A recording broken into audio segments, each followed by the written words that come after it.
Perjalanan haji dan umroh adalah perjalanan doa. Inti dari perjalanan ini adalah berdoa kepada Allah Subhanahu wa taala. Lihatlah haji. Haji itu al-hajju Arafah. Haji itu adalah Arafah, kata Nabi SAW. Sedangkan di padang Arafah yang dilakukan adalah doa. Sampai pentingnya berdoa hari Arafah, kita disuruh untuk qasar dan jamak, ditarik itu sholat asar, diringkas dari 4 menjadi 2. 2 zuhur, 2 asar. Kemudian diberikan kesempatan mendengar khutbah. Khutbah pun untuk menyemangati orang berdoa, agar berdoa dari siang itu sampai malam sebelum matahari terbenam. Inti dari haji, doa. Inti dari umroh pun doa kepada Allah Subhanahu wa taala. Namun tidak sama memang berdoa di sini dan di sana. Ya, sebab ada kehadiran kekhusyuan kepada Allah Subhanahu wa taala. Ka'bah yang dari jauh, ya, selama ini kita menghadap hanya ke arahnya, dikala kita berumroh, di depan Ka'bah kita berdoa kepada Allah Subhanahu wa taala. Memang Allah Maha mendengar doa-doa kita, baik di depan Ka'bah maupun di luarnya. Tapi untuk mencapai ke sana, ini adalah sebuah keutamaan dari Allah Subhanahu wa taala. Keutamaan yang pertama, untuk haji dan umroh, 2 perintah yang wajib. Nah, ini rata-rata kan mau umroh ini. Banyak orang menyangka umroh itu sunnah. Cuma haji yang wajib. Padahal firman Allah Subhanahu wa taala dalam Al-Qur'an yang menyuruh untuk haji, yang menyuruh untuk umroh, wa atimmul hajja wal umrah. Sempurnakanlah olehmu haji dan umroh. Wa atimul hajja, sempurnakan olehmu haji, wal umrata lillah, dan umroh itu hanya karena Allah. Dalam usul fikih disebut ini fi'il amr, atimmu ini atamma yutimmu, atim itu fi'il amr. Al-amru yaqtadil wujub. Perintah itu mau menunjukkan tentang kewajiban. Jadi suruhan dari perintah itu ujung-ujungnya wajib. Kita disuruh berhaji, kita juga disuruh umroh. Karena ini perintah melahirkan kewajiban, maka wajib haji. Kalau haji itu wajib, maka umroh yang mengiringi di belakang juga, maka sempurnakanlah, tunaikanlah kewajiban haji dan juga umroh. Maka umroh ini hukumnya wajib. Bagi siapa? Bagi orang yang belum pernah berumroh. Sama dengan haji, bagi orang yang belum pernah haji, hukumnya wajib. Tapi orang kalau haji 2 kali, 3 kali, orang bilang sunnah. Kenapa? Sudah pernah. Nah, umroh ini rata-rata dipahami sunnah, karena yang umroh biasa orang yang sudah pernah pergi haji. Maka ketika dia datang umroh lagi, berarti sudah umroh yang kedua. Sunnah. Ya, tapi yang belum pernah, ya dia menduduki kedudukan sama dengan haji, yaitu umroh juga hukumnya adalah wajib. Bagi kita sekalian, nah kalau kita menunggu porsi haji yang ada saat ini rata-rata di atas 10 tahun, 18 tahun, 18 tahun itu masih mau dapat ulang setahu itu uang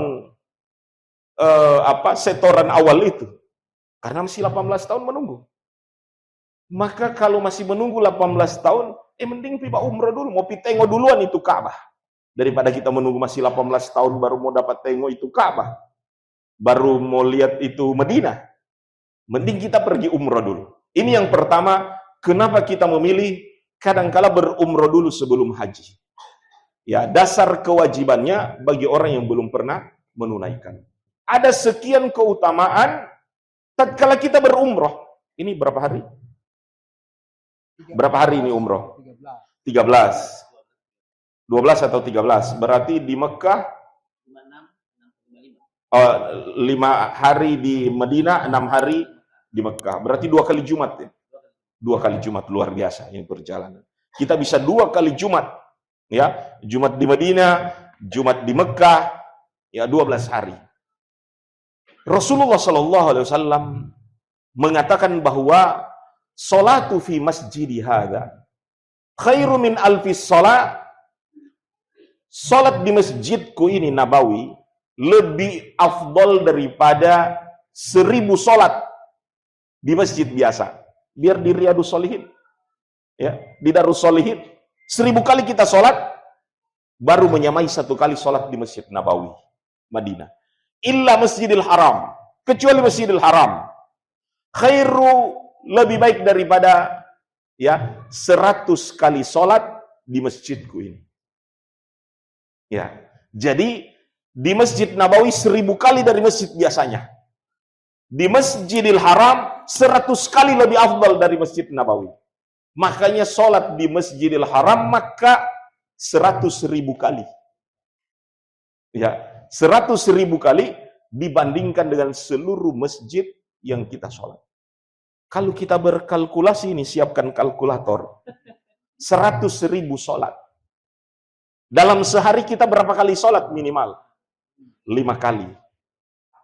Berarti 100.000 bahagi 5. Berapa itu? 100.000 bahagi 5.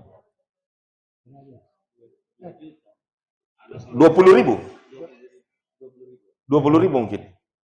20.000 hari.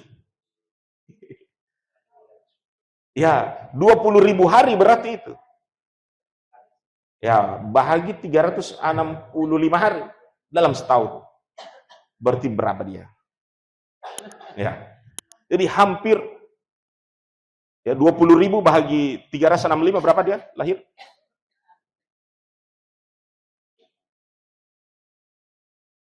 Ini penting kalkulasi ini supaya orang boleh mau jumlah 365.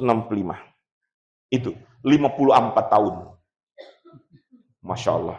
1 kali sholat, 1 kali sholat di Masjidil Haram 100.000 kali lebih baik dari masjid biasanya. Di masjid biasanya 5 kali.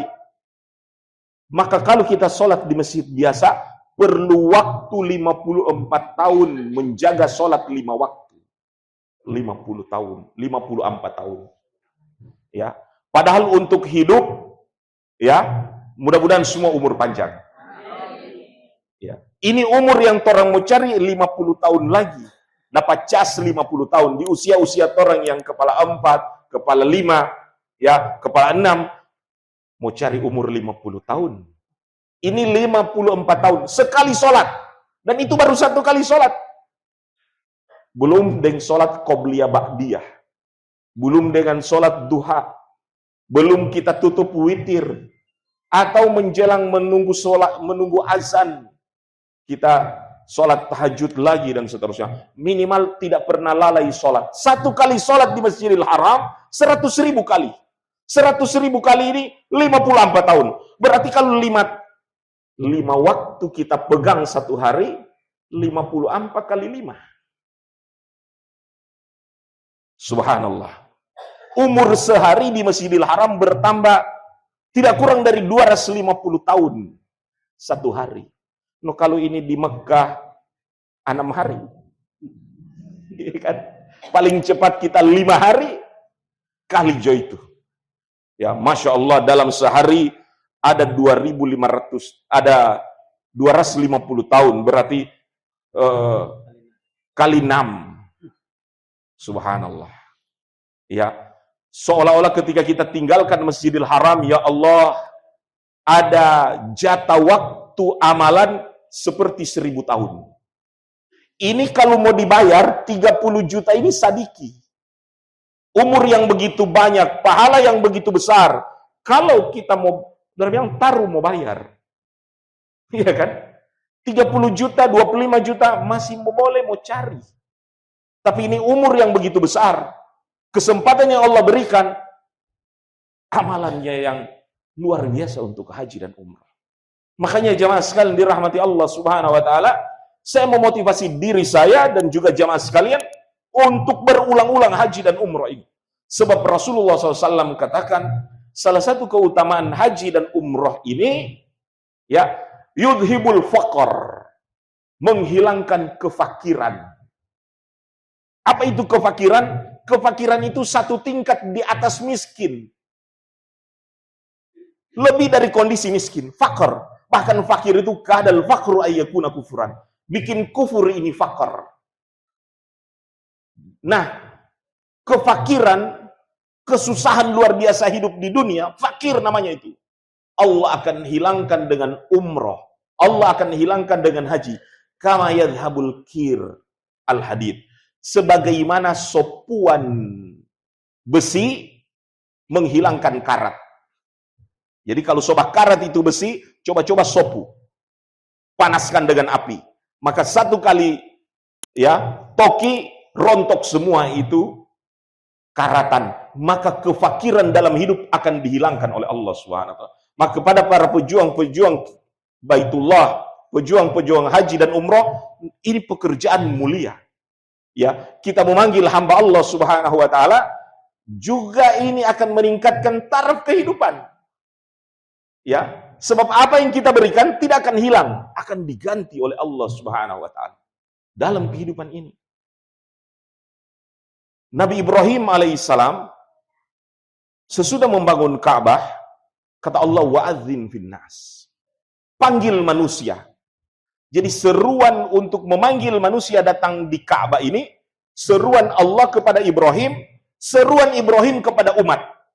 Kalau Bapak Ibu berdiri untuk memanggil juga umat ini ke Baitullah, perpanjangan tangan dari Nabi Ibrahim juga ini. Jadi bukan ekonomi oriented. Kita memandang bukan dari segi ya manfaat duniawi saja, tapi ada syiar di dalamnya. Memanggil manusia ke rumah Allah Subhanahu wa taala. Sebab kenapa? Kadangkala orang itu susah sekali menetes air matanya masuk ke masjid. Boro-boro meneteskan air mata, sedangkan di masjid kadangkala dapat lupa seberapa rakaat, ingat-ingat pasar, ingat-ingat rumah. Tapi kalau di Baitullah, Masya Allah, Bapak dan Ibu bisa melihat bagaimana pertama kali kita memasuki Masjidil Haram, sodapa itu Ka'bah, semulai kita itu tawaf. Maka banyak orang akan berubah. Doa-doa diijabah oleh Allah Subhanahu wa taala. Jadi perjalanan ini yang pertama adalah perjalanan doa kepada Allah taala. Perbanyak ini doa.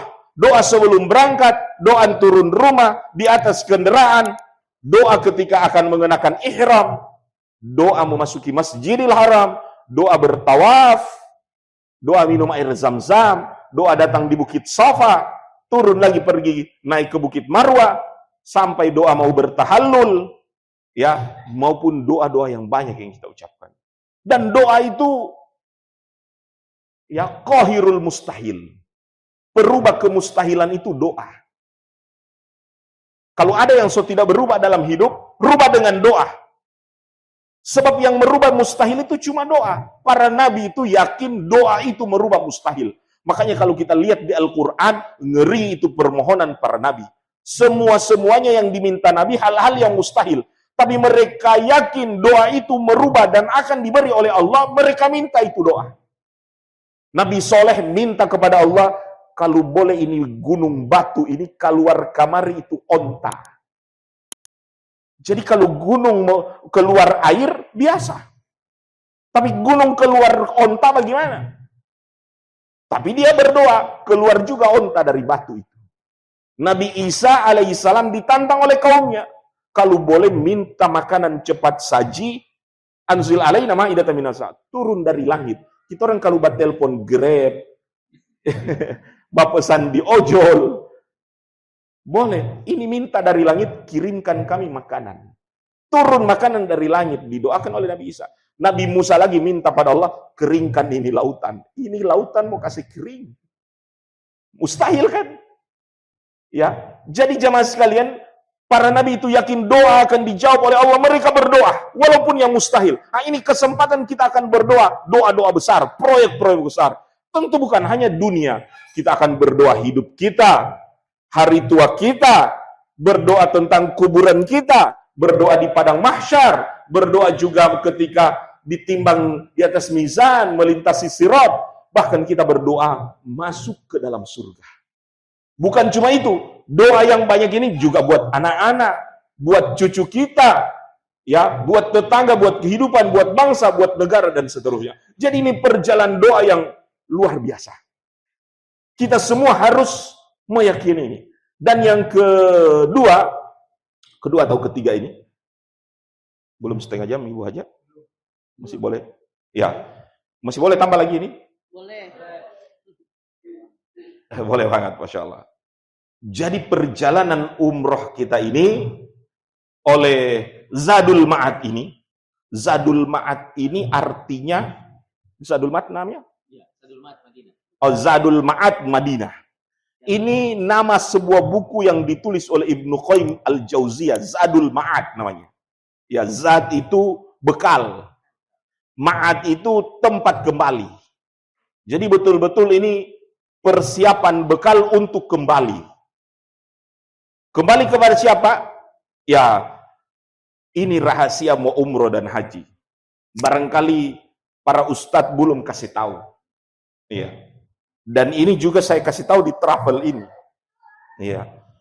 Bahwa hakikat, ya, inti dari perjalanan haji dan umroh ini adalah perjalanan mati.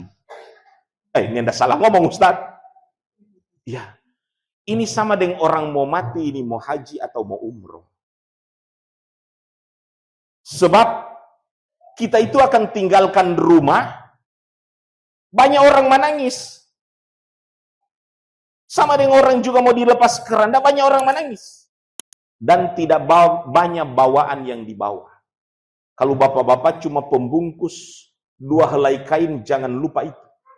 Kopor, ya paling ini saja, ini kopor ini. Karena ini 6 hari. Ya, paling kalau ada anak kopor kecil lagi, oleh-oleh pulang. Ya, jamaah sekalian dirahmati Allah, orang mau turun dari rumah diantar ke liang lahat begitu, tangis, lembar baju seadanya. Ketika diantar ke pemondokan, semua keluarga, mobil yang berantar, keluarga juga yang datang, pulang. Dibiarkan dia sendirian di jamaah haji ini, kan tidak ada orang lagi. Kalau so masuk di pemondokan ini orang mau haji. Sama dengan kita dilepas. Harta kita, perusahaan kita, anak buah, karyawan, semua pergi. Tinggal kita dengan amalan kita dalam perjalanan ini. Kemudian kita datang menghadap kepada Allah Subhanahu wa Ta'ala. Hanya saja dalam umroh ini kita orang masih balik. Yang kedua, dalam umroh ini yang orang mau cari adalah pahala dan menyuci dosa-dosa. Tapi pada panggilan yang kedua, kematian, ini mempertanggungjawabkan amalan. Kalau ada salah, so tidak kesempatan bercuci. Kalau memang dia kurang, so tidak ada tambah. Ini perjalanan yang menarik. Masih bisa kita menambah. Ya Allah, saya ini kurang. Bayangkan selama ini sholat putus-putus. Saya akan bayar betul-betul menjaga sholat 5 waktu.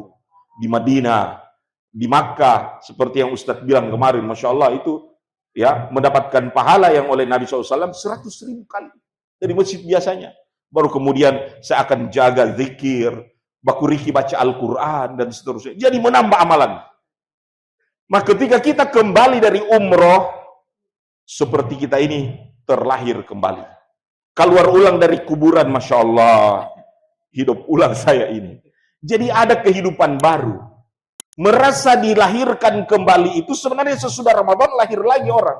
Tapi merasa terlahir kembali menjadi manusia yang baru, coba-coba umroh dan haji. Begitu kita pulang bertemu dengan anak istri, subhanallah. Ini rumah yang saya rindukan, anak-anak yang saya cari, saya kembali lagi berkumpul. Nah ini tidak dapat pengalaman kalau kita berwisata kemana-mana. Hanya dalam haji dan umroh.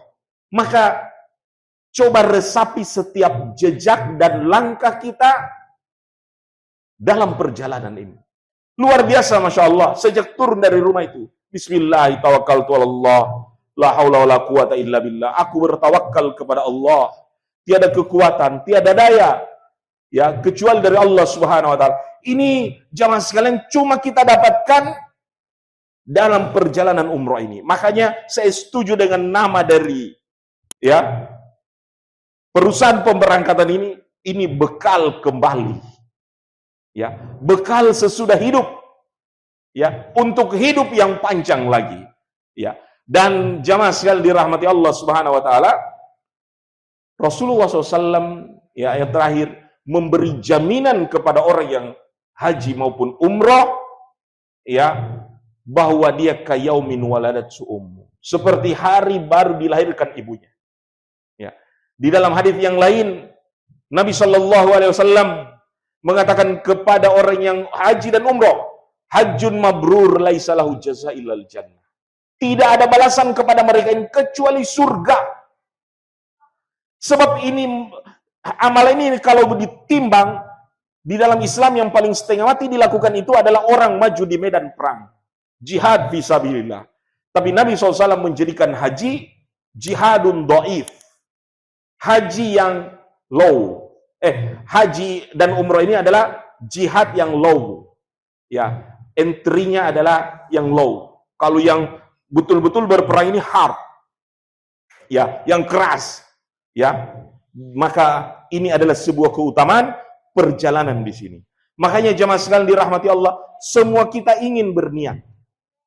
Ya, semua kita ingin berazam untuk melakukan ke sana. Siap jemaah sekalian? Ya, insya Allah. Dan Bapak dan Ibu yang mengemban amanah, memanggil tetangga, saudara, kerabat untuk sama berjalan dalam umroh ini, ya. Selain saya dengar tadi pasti dapat bonus juga ini. Ya, kalau mau dapat sekian jamaah, paling orang juga mau dapat barangkat seperti itu, ya kan? Begitu yang dibisikkan Pak Haji tadi. Atau paling tidak kita orang dapat komisi juga dari pengumpulan jemaah. Saya bilang, Masya Allah, sebenarnya tanpa dibayar pun amal soleh kalau kita niat ikhlas. Sebab kenapa? Kata Nabi, ad-dalu 'alal khair kafa'ilihi. Mengajarkan orang kepada kebaikan mendapat pahala seperti orang yang berbuat baik itu. Man sanna sunnatan hasanah falahu ajru. Siapa yang menjadikan jalan yang baik, orang tiru dan melakukan, maka dia mendapatkan pahala baik yang diamalkan itu. Jadi bisa saja orang yang kita daftarkan ini so berangkat duluan, sedangkan saya belum, saya masih mau koleksi. Belum genap saya berjamaah. Tapi jamaah yang so berangkat ini so anam ustaz. So balai kamari lagi, Masya Allah. Kalau mereka berumroh khusyuk, mabrur, 6 orang ini, paling tidak saya sudah koleksi 6 pahala umroh yang orang lakukan. Ya, ini jamaah sekalian dirahmati Allah Ta'ala, sebuah keutamaan, ya, kemewahan ini sebenarnya, ya. Kita dituntut oleh Allah Subhanahu wa taala. Jadi, jamaah sekalian yang baru hadir, ini bukan dijebak, tapi Allah menuntun kita ke kursi ini, ada kebaikan yang Allah berikan. Kalau kita tinggalkan kursi ini, terpaksa orang lain yang ganti. Padahal orang so duduk bagus di situ. Oleh karenanya, jamaah sekalian mantapkan niat, berangkat ikhlas, sambil berdoa kepada Allah, mudah-mudahan Allah beri, ya, taufik kita bisa mengunjungi Baitullahil Haram, ya, dan bisa melaksanakan, ya, haji dan umroh berulang-ulang, amin. Ya, demikian jamaah sekalian dirahmati Allah, penyampaian saya. Doa so mulai di awal tadi, mudah-mudahan Allah Ta'ala ijabah. Terima kasih kepada Ibu Hajah, semoga selalu sehat walafiat. Ya, Masya Allah, so datang kemari berbagi hadiah 4 orang ini, mudah-mudahan Allah ganti dengan kebaikan yang berlipat, amin ya rabbal alamin. Kepada Pak Haji, selamat insya Allah dengan amanah sebagai ketua ini, dan saya percaya kepada beliau, ya, lebih dari kepercayaan kepada Om sendiri ini. Ya, insya Allah. Dan beliau amanah, dan kita semua mengetahui, mudah-mudahan bisa membawa, ya, kebaikan bagi kita sekalian. Jazakal khair. Ya, selamat juga kepada para jamaah yang telah kembali dan memberi bukti testimoni hidup, ya, bahwa ini yang orang mau ceritakan kepada jamaah sekalian. Terima kasih. Subhanallah bihamdik, asyhadu an la ilaha illa anta, astaghfiruka wa atubu ilaik. Assalamualaikum warahmatullahi wabarakatuh.